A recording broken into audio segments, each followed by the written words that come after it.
There was a slightest sound of splashing from below them, and suddenly it was right before them, a long, low canoe with the shape of many arms, impossible to count in the dark, propelling it forward with paddles. "Avast ye!" Mr. Connolly shouted. "Heave to and declare yourself!" It might have been Chrissie's imagination, but the smoothly moving shape seemed to falter for part of a second. Then, with a cry of, "Drive, boys!" the boat shot forward toward Skipjack, and the flare of musket shots lanced out at them as the distance shortened. "Hold fire!" Connolly's voice barked. "Hold!" The canoe thumped hard against Skipjack's hull, and Chrissie could see a tangle of men standing, snarling at her as they tossed ropes up. Several raised pistols and fired at the mass of sailors on the deck, but from their unstable perch, their shots flew all over the head of the Skipjacks. Still, the firing had its intended effect. Many of the sailors broke ranks and ducked, giving the attackers a moment to climb up the sides of the ship. "Fire!" Connolly roared. A blaze of pistols and musket fire poured down into the attackers, and in the sudden stab of gunfire, Chrissie glimpsed men falling back into their comrades still in the canoe. She leveled her own pistol and pulled the trigger, but nothing happened. A hand reached over her shoulder and grabbed the pistol, pulling back the hammer and firing over the side. "They work better that way," Jack said in her ear. He pressed another pistol into her hand. "Try it." She pulled back the hammer with her left hand, heard it click. As she did, a face appeared at the railing, a scowling, furious face topped with a wild tangle of hair. Chrissie pulled the trigger. Whether she hit him or not, she couldn't say. The recoil jarred her arms, and the flare of the gun blinded her momentarily. But when he looked up, the face was gone.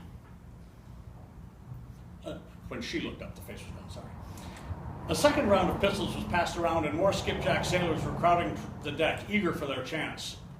"Take that, you horse and dogs!" shouted a Skipjack crewman, who craned over to aim his musket into the mass of men aboard the canoe. Chrissie heard the crack of a pistol from below, and the man reeled back, his musket clattering to the deck as he clutched his chest. A roar and a bright flash from the waist of the ship showed where Mr. Connolly manned the swivel gun. Its load of grape shot poured down on the unlucky canoe, and Chrissie could imagine the carnage below. Heart racing, she tossed aside the pistol and bent to scoop up the cutlass she had left against the railing. As she did, she heard the crack of a gun and a furious howl from behind her as a pistol ball ripped through the air where moments before her head had been. "Port side! Port side!" yelled a voice from above. "They're coming up the port side!" It couldn't have been the men who were lying below her in the bloody shambles of the canoe. A second canoe, unseen in the dark, must have come around the other side, and its occupants had quietly clambered up the side. With savage screams, the attackers bowled into the defenders, lining the starboard rail. Chrissie saw one man knock clean over the railing, landing with a thud in the ruined canoe below. A second man on her right went down with a scream. A man rushed towards her, his cutlass swinging overhead. She ducked to her right, and the blade hit the railing, biting deep into the wood. Without thought, she kicked out with her foot and caught the man on the side of the knee as he struggled to free his blade. The joint gave way with a sickening pop of tearing cartilage, and he fell with an oath. He turned toward her, teeth bared like an animal, and lashed out at her with a knife. Chrissie dropped to the deck and rolled, the cutlass falling from her hand. She leaped to her feet, but her adversary was almost as quick despite his ruined knee. The deck was a tumult of noise and chaotic activity, but all Chrissie could see was the man's ugly face and the gleaming blade he thrust at her. All she could hear was his rasping breath. She turned into the knife thrust, spinning like her Uncle Joe had taught her. Doing so made his arm shoot past her on the right, and as she suddenly stood with her back to her adversary, his chest bumping into her as he went off balance. She grabbed his arm at the wrist and brought it down sharply down against the railing, hanging on with all her might. She felt and heard a bone crack, and the knife fell over the railing into the sea. But as she tried to spin away again, his left hand caught her collar, lifting her off her feet. She could smell his reeking breath as his eyes glared at her, and she felt him shifting his weight to hurl her overboard. That's when his head exploded. One moment she faced a snarling fiend ready to kill her. The next moment she was dropping from his lifeless fingers, covered with his blood and brains as he toppled over.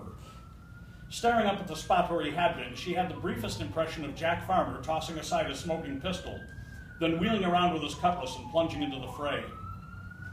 Shaking aside the horror that almost paralyzed her, she searched for her own cutlass, pistol, anything she could use as a weapon.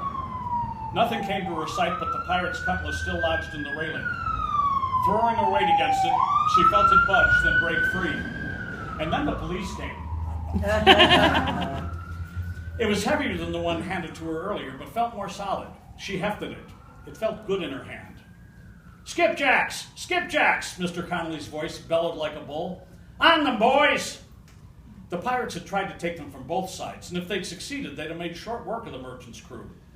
But with the starboard attack foiled early and the element of surprise gone, the remaining pirates soon found themselves pressed against the railing.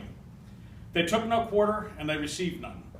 The crew of the skipjack cut them down until there was only 2 left. The press of sailors stepped back, offering them the chance to surrender. One dropped his cutlass, holding out his hands. The other, with a growl of contempt, whirled with his own blade, and before the crew could stop him, had lodged it in the surrendering man's throat. 3 pistols barked out from the deck, and the last man jerked, then toppled over the railing. There was a long silence, broken by the cries of wounded men. Finally, Captain Naughton's voice spoke out from the waist of the ship, where he'd been deeply involved in the fighting as anyone. Welcome to the Caribbean, boys!